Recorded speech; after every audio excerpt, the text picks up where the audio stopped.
Now, officials in Canada have had their first look at a city that's been badly damaged by a huge wildfire. Nearly 90,000 people fled their homes in Fort McMurray last week. Thousands of houses have been destroyed, but the Premier of the province said nearly 90% of buildings had survived. Our correspondent Laura Bicker was one of the first journalists allowed into the evacuation zone, and she sent this report.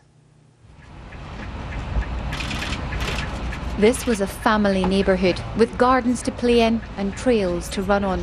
But the fire was brutal, so fierce that it's left only a mass of melted metal and concrete. Everything that made this a home is gone. The fire chief here has called this a beast. He said it jumped across roads. He said it took them by complete surprise. They didn't know where it was going to end up next. And this is the result. The road's approximately 15 to 20 feet wide. It jumped that without even thinking about it. It jumped the Athabasca River, which is 120 feet wide. So this was a beast. It was an animal. It was like a fire I've never seen in my life. Officials are aware these images will be distressing, but they want residents to know why it's not safe to come back just yet.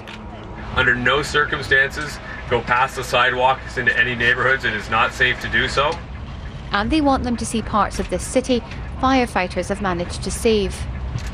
The fast action and the hard work and the dedication and the smarts of these first responders has, it appears, saved almost 90% of the city of Fort McMurray. I've told we've lost about 2,400 structures.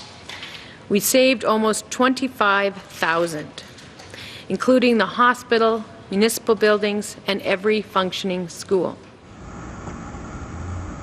But it will be these pictures which will haunt evacuees as they wait to find out when they can return.